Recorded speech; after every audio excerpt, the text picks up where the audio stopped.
Hello, everyone. This is very exciting. Today I have a lecture on planetary gear ratios, more or less, and the concept behind how a planetary gearbox might work.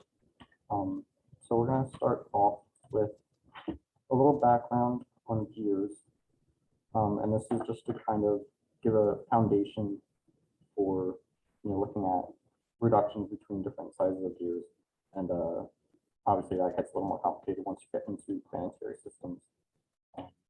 But starting off, just looking at spur gears. So we can analyze typical gears by kind of modeling them as two different size wheels, and we're saying that they're going to roll against each other without slip.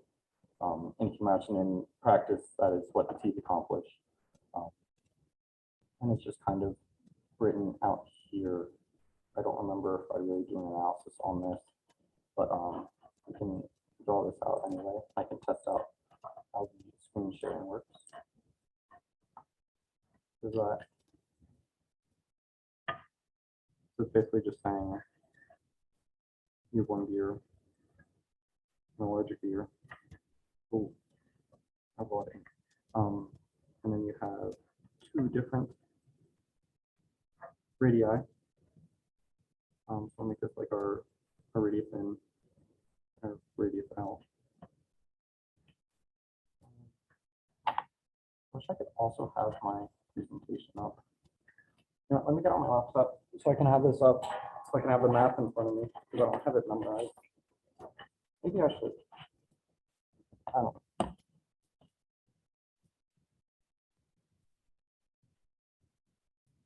know. But I mean, you can imagine it's pretty straightforward, right?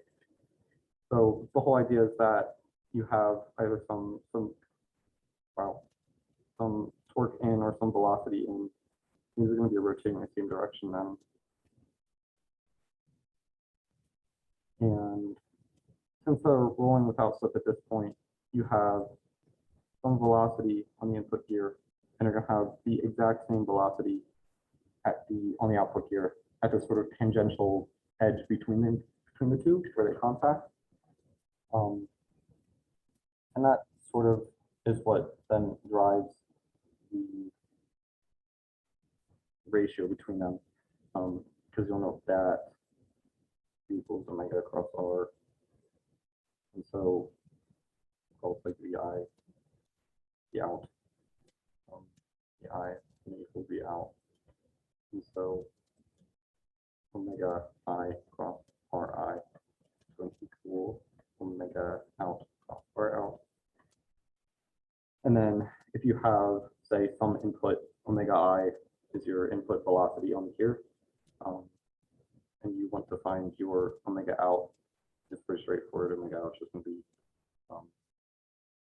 omega I times Ri for R out. So it's just a sort of simple direct fractional relationship between the sizes of the input and output gears. And so this is actually then the speed ratio is your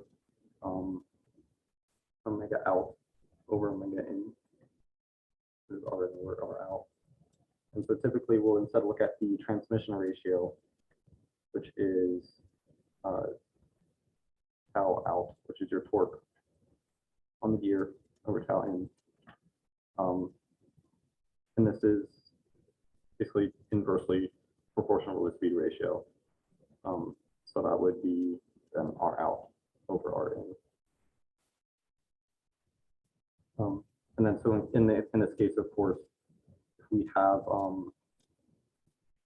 torque in on the smaller gear, then that's in the bottom. R out over R in. R out is bigger than R in, so this is going to be a value greater than 1 for your reduction ratio, transmission ratio. Sorry. And then so that's basically it for simple spur gear systems. I'll go back to Oreos and see. This is the equation I just wrote down. So there's that. Very nice. In terms of the speed ratio, then I guess I kind of already covered this. But again, it's just the inverse of the transmission ratio. And we could have done the exact same thing, saying instead of using velocity, using force equals some torque over a distance. That's not right. Torque equals force times radius. So I'm so learn what I just did. That's a huge mess. Oh well. And so there's that then. And you can imagine maybe placing gears in between these. We call those idler gears, for sort of a set of three. In that case, the way it works out is that since they're in parallel, I mean, you can see on the screen right now, you just sort of multiply them up together in series, and it turns out that the sort of idler gears in between, in the middle, then don't actually have an effect on the overall transmission ratio. It's still the same from in to out. So Oreos are a brand of cream-filled sandwich cookie consisting of two usually chocolate wafers between cream filling. Obviously, they have a few variations on the wafer content and the filling content that we'll maybe see a little bit later. But of course, this was introduced by Nabisco in 1912. And you know, there are a few corporate acquisitions, mergers in between then, but they end up since 2012 being owned by the Mondelez International brand. So that's interesting. You know, they're available in over 100 countries. Sorry, it's pretty crazy. Pretty international, well-known food there.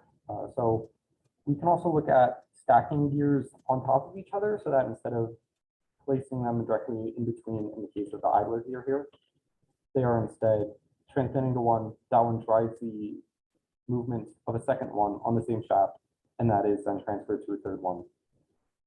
And in this case, you can, instead of having them cancel out when you multiply them in series, they basically add up and multiply to further increase the gear transmission ratio.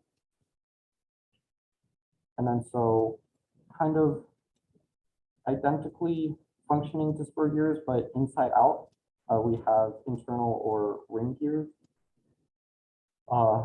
And this is, I mean, you can see from the picture, this is the case where that green one on the outside is a ring gear, where instead of having teeth on the outside, teeth are on the inside. And this functions more or less equivalent to the spur gear, except it's just inside out. You can imagine instead of driving the, let me draw this, I guess. Instead of driving the outside edge of the gear, as we are here, you could have a smaller gear on the inside, but my pen is not functioning. Driving the outside or inside edge. And again, they would have the same sort of tangential velocities here, and this would have its own radius and its own angular velocity. I'm going to not use this pen anymore. This is atrocious.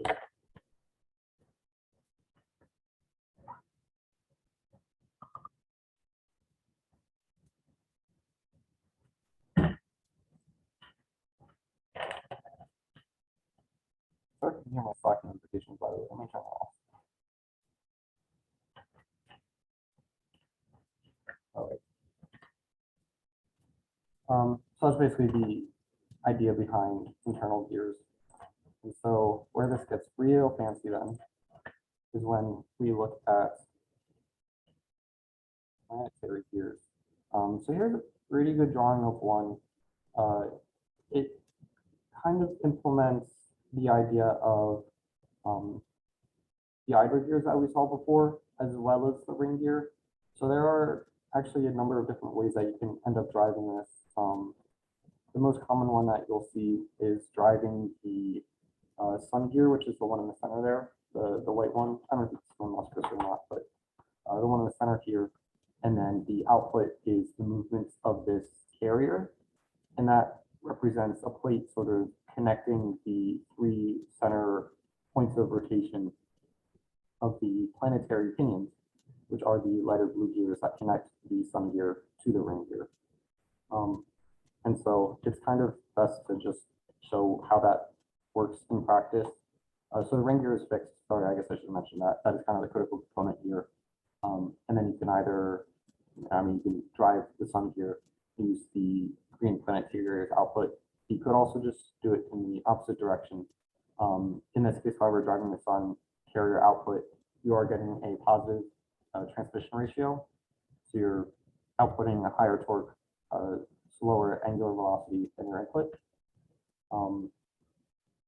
And this is usually the most common arrangement because you want a transmission ratio that's positive, right? You want to reduce your speed and increase your torque. So we can do some pretty fun dynamic Z analysis on this then, which I will walk you through now. Switch over to the page that isn't covered in ink. All right. So this will be our outer ring gear. And then we have a sun gear in the center. And then we'll have a planetary gear here. And so you can actually have any number of planetary gears as long as it fits in your gearbox, more or less. You can imagine having 3 pretty easily, 4, 5 maybe, but once you get 6, 7, these ring gears end up sort of like intersecting with each other, and then it won't fit. So that's not kind of outside of the point here. And instead, we're just going to look at basically one planetary gear. You can imagine a carrier connecting to that gear, to the center point of that gear, of course. And you know, let's just do 2, because that's kind of the point of a planetary gear system. Because when you have obviously a force or a velocity here, you also have a force here, and this force is to a certain extent exerted on the axis. And so it sees, when you have just regular spur gears like this, you do have radial loads on whatever bearing surface you have on the axle supporting this gear. Whereas in this case, in the case of a planetary gear, any force you have here is going to be counteracted on the other side by the other gear. And so everything kind of cancels out very nicely, and your forces are minimized, if not neglected entirely. Negated entirely, neglected. I feel neglected. So then, all right, drawing. What we're going to do is basically the same thing as we did before with the spur gears, except this time there's a third gear here in the form of our internal gear. So this is going to be our radius of the sun, our S, radius of the planet, I suppose, r sub p. And then we'll say our input is omega sub S, which is the angular velocity of the sun, and that will have the opposite direction on the angular velocity of the planet. And so again, we have this equal velocity condition here, right where the gears intersect as they are rolling without slip. Again, these are kind of just modeled as wheels as we did originally. And then, so this carrier will also have its own angular velocity, and that will be our output for this gear train transmission. And then, so we have the V1 here and a, that's so bad. So we'll have that V1, I mean, they're equal anyway, so it doesn't matter. V1, which will be our omega sub S, angular velocity of the sun, crossed with the radius of the sun. Obviously, angular velocity crossed a radius being a velocity, linear velocity. And then let's see. This will also be, since this planetary gear is rolling without slip at this point, like mating with the internal gear here, we know that if it has a velocity here, it'll have half a velocity here. And that's just from like the cylinder or a circle rolling on the ground, right? You can say at any point, it's kind of a velocity halfway through. I don't know how to better draw this, and you can just imagine this rolling along. At any given point in time, if you freeze it, relative to the ground, this point is not moving right at the bottom. This point is moving at some speed, and the point at the top is moving at twice the speed of the center because it's twice as far away, and this has constant angular velocity. And then so looking at this, imagining something on a flat surface, we have a circular surface fixed here, rolling at some speed halfway through, and then where it contacts the sun gear, we're gonna have v1, and now our angular velocity is the angular velocity of the pinion, and our distance, or r in this case, is the entire diameter of this gear instead. So that'll be 2 times r sub p, of course r being the radius. And then what else do we need? What we want to find is also our end goal is to find the angular velocity of this carrier, right? So we know that this velocity halfway through, like at this point on the carrier, is just the velocity at the center point of this gear, which we know is going to be, we'll call this VC, velocity at this point on the carrier. And that's just going to be our omega sub p cross out r sub p. That is also v1 divided by 2. And we know that v1 is omega s times r sub s by that by 2. And the other thing we know then is we can find, we want to solve for this omega value, right? So we can say VC is equal to omega c cross basically the distance from the center point of the carrier, like it's rotating about the center point, kind of in the same axis as the sun gear, and it's going to have the velocity at this point is the distance from the center point to that point, which is just the radius of our sun gear here, which gets us halfway to there, plus the radius of the planetary gear, which gets us the rest of the way to that center point. So we're just going to add those up and say that's that. Not the right letters. There you go.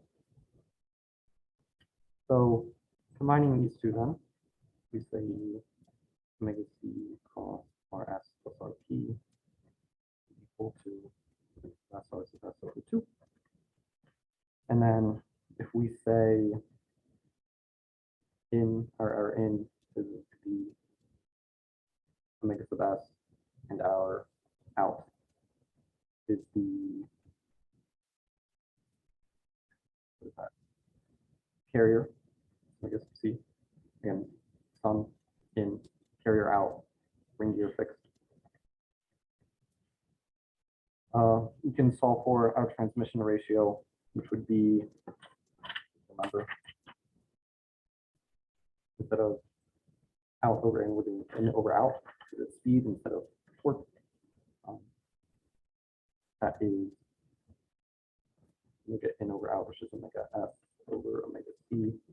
And we can just sort of flip this around and see that this is equal to 2 times rs divided by rs. And this gets us our transmission ratio, RCT.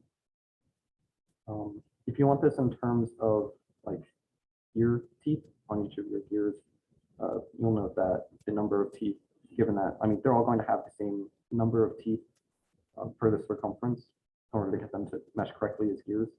And I think they're going to be proportional. So you can basically just sub in your Z being your number of teeth. With that. You can just basically directly substitute and say, yeah, it's the same for either whether it's radius or number of teeth. Okay. Going back to our presentation, see what I have for you now.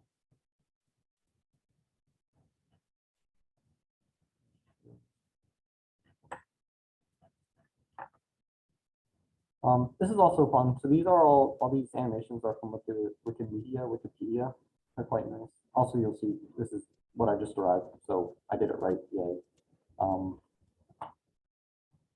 this is a fun little diagram here in the bottom right where it's saying these, I guess these black like fixed things are the bearings to where the center of a gear would like rotate from. And so this red one is our ring gear. All the colors are the same. So that's quite wide. It goes to the outside, and it has like internally facing gear teeth surfaces. That's what these like perpendicular sort of horizontal lines are. The green is our carrier, so that connects to the center point of the planetary gear. And then sun gear has the same axis of rotation as all of those other ones. And it is in center, and it connects with the face of our blue gear, which then connects with the internal face of the red sun gear. Let me get a drink real quick. I'm talking for a while. So then, instead of having the ring gear fixed, as we saw before, the red gear, we can instead maybe have the sun gear fixed and drive either the ring gear or the green carrier. Or again, you could fix the carrier and drive the sun gear. You could even drive the planetary gear in this case. I mean, I guess you could in any of the cases, but it would be kind of annoying to have that motor or whatever you have driving it spinning in a circle. Or you can even drive the ring gear in that case.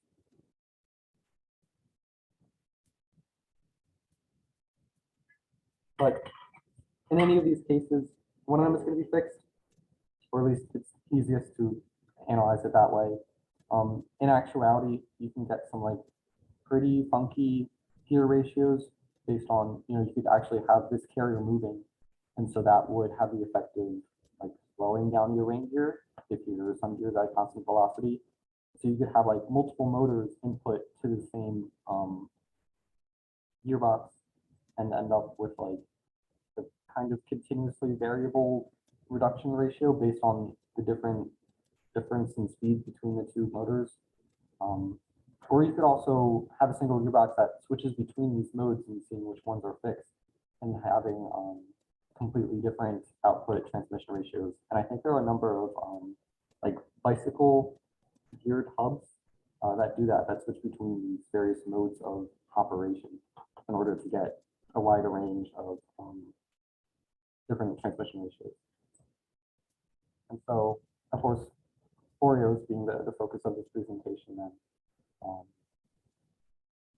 got some pretty limited edition runs. A lot of people don't know this, but you can actually dunk them in milk, and they taste pretty awesome. So if you haven't been doing that, definitely try that. They're made for dunking, I think. I mean, look, you twist, lick, dunk, twist, lick. Anyway.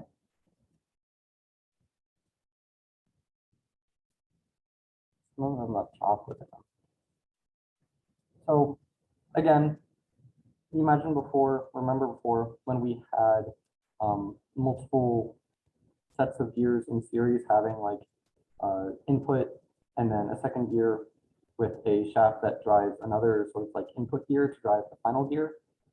We can do the same thing with planetary gear sets such that we multiply those reduction ratios. Yeah, same for compounds per gear stages. In this case, we're using usually the sun gear as the input, carrier is the output. Carrier drives another sun gear, again at a slower speed, that drives another carrier, and then that's our output. And then you can stack this a number of times. Of course, it's still limited by the material properties of your gears and whether or not they can support the eventually pretty massive amounts of forces and torques that you'll be outputting from there. So this is kind of a funky thing that I had to figure out a little bit back because we wanted to try implementing it on the ROV, and it looked like a really cool type of small package gear reduction. Maybe I should have this earlier, but the motivation for having really high gear reductions like this is that you end up with these like brushless motors especially that have pretty crazy high RPM, angular velocity, super high, but not a lot of torque. Um, and of course, power being equal to torque times speed, using gearbox to decrease the speed, but directly proportionally increase the torque. Power stays the same, but you end up with a lot more torque and a lower speed, which is very useful pretty much all of the time, unless you're driving like a propeller or propeller of some sort, maybe like a drill. I don't know. But yeah, minimizing size and weight is beneficial for like robotics, especially kind of maintaining a good packaging for a lot of applications like that. Here's a pretty awesome paper on what people call compound planetary gears or split ring planetary gears or stepped planet compound planetary gears. I haven't found a consistent naming scheme for these, and every 5 years someone else seems to think that they invented it because they're like not a good way to search for these. But I got a pretty good video here, the physical operation of how they work. Similar to our original driving the sun gear, having a fixed outer ring gear. That's like a first stage, you can imagine. And then our planetary gears have a smaller planet on top of them, sort of coaxial in the same part, and that drives a ring gear. And so in this case, instead of taking the planetary gear, like the carrier on the planetary gears as an output, you would take the ring gear as an output, because as you can see, you're able to get a pretty crazy high reduction. And the downside is that these aren't terribly efficient in comparison to some other like just stacking planetary gearboxes. But the transmission ratio that you can get out of these is pretty wild for the sizing that they have. Wow, this looks yummy. Now I'll switch over to doing the basically analysis, same as we did before for this kind of wacky compound planetary gear setup.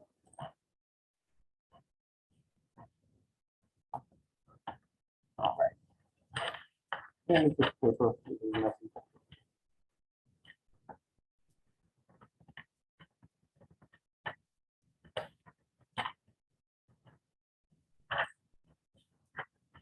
So, same as before,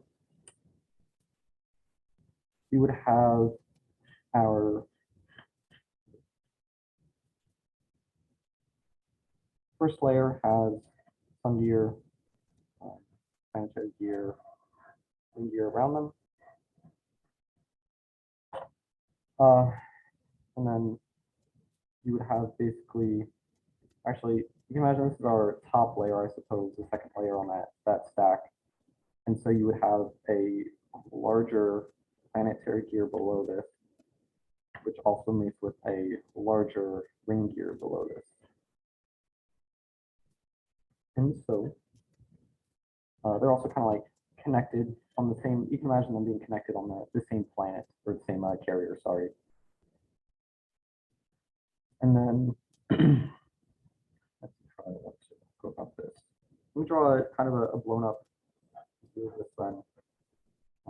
Imagining this is the inner surface of our top ring gear, having a larger inner surface of a lower ring gear. And then this will have planet that mates with it. And then we'll have another larger planet below it to mate with the larger ring gear. And so again, this lower ring gear here is fixed. And so from the same point here, this point is fixed. This has a velocity of 0. And so if this lower planet has a velocity, omega p, or angular velocity, this inner one's going to have the same angular velocity. And so we're going to have this inner ring gear going to have a radius. I guess we could kind of derive that from just like the ratio of this inner like the size of this upper planetary gear, the lower one. So we want to find the velocity here, right? Because that'll be the velocity here.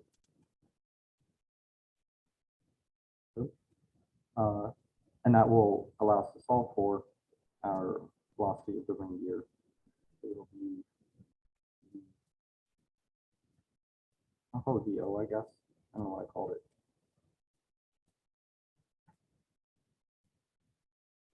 Maybe I didn't call it anything. Anyway, I call it V sub R.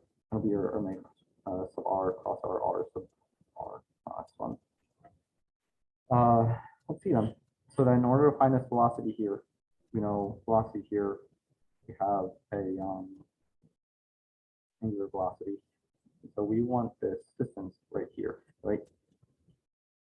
So this velocity will be this distance times this angular velocity. So what we're going to do is we're going to call this distance r sub p minus k times r sub p, where k is basically the ratio between the radius of this outer gear to the radius of this inner gear.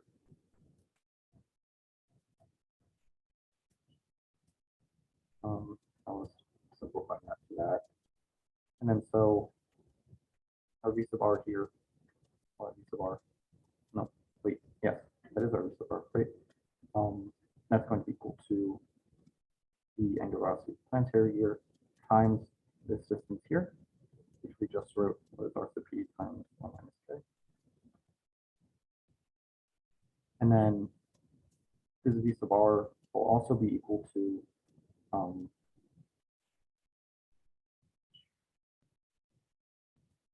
we basically want the distance, this here, this distance r sub r, and we can solve for that based on the diameter of these various gears. V sub r is going to be equal to omega sub r cross r sub s, the sun, plus the planet, plus the k r sub p, which is this distance here. This is our k r sub p. And then of course, r sub p minus k r sub p is the distance in between. I guess that kind of clears it up. Sorry, it wasn't very clear before. So then, what can we say? We're looking for our transmission ratio. It can be in or out, which is the input angular velocity from our like lower level sun gear over the angular velocity of this upper level ring gear. And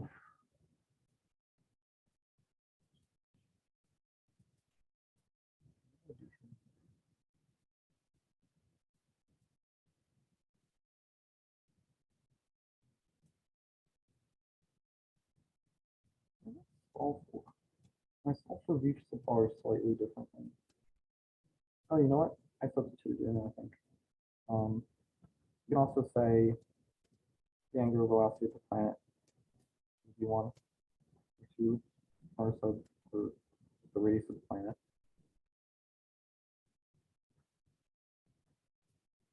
And this is substituting in from before we knew that v1 is the angular velocity of the planet times the radius of the planet. So it's just substituting in basically exactly as we did before.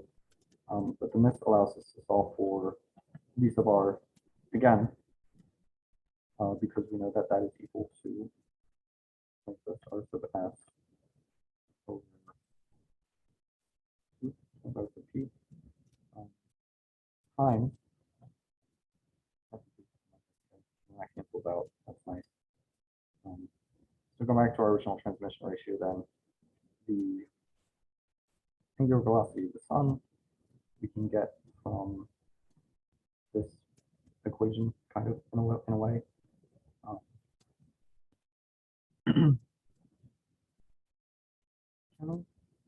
you know what I did? Here, this is where it is. We're basically combining this key equation here and this key equation here. We are saying that omega sub r we're setting B sub r equal to B sub r. These equations are equivalent, right? Constant value. So it comes to like that. Equal to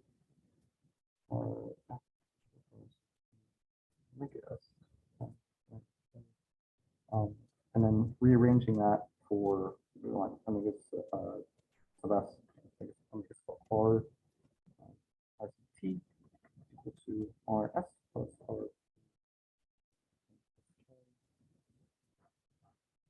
I.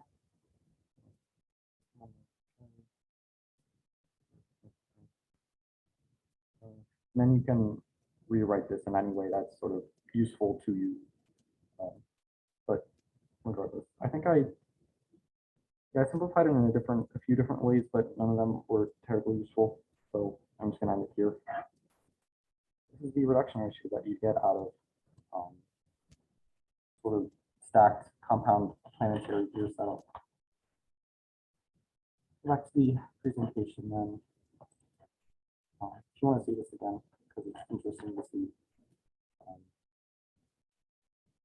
I found that the sort of like dynamics analysis was very helpful for figuring out how you actually get a gear reduction ratio out of this, because it just didn't, it's not very intuitive.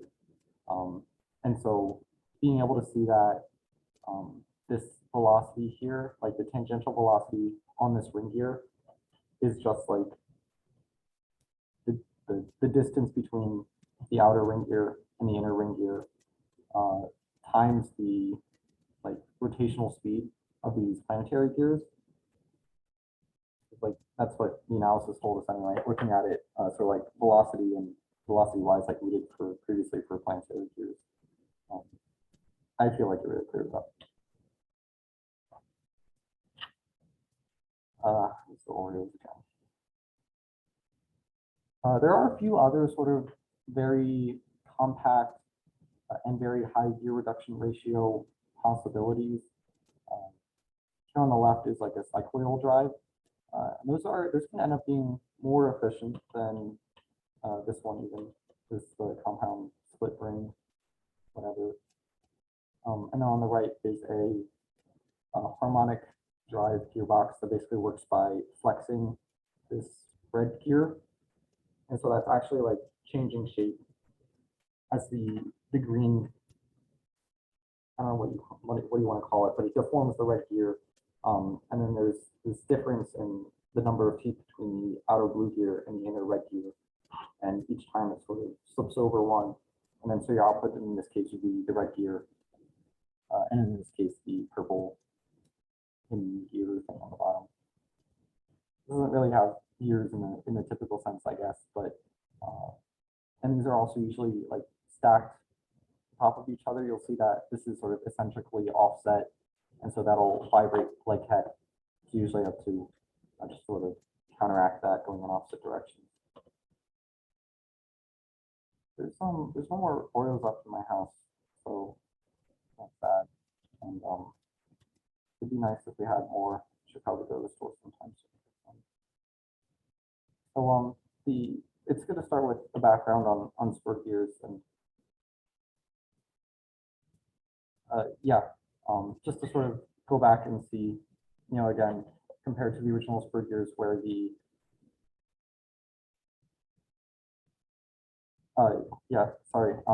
spur gears.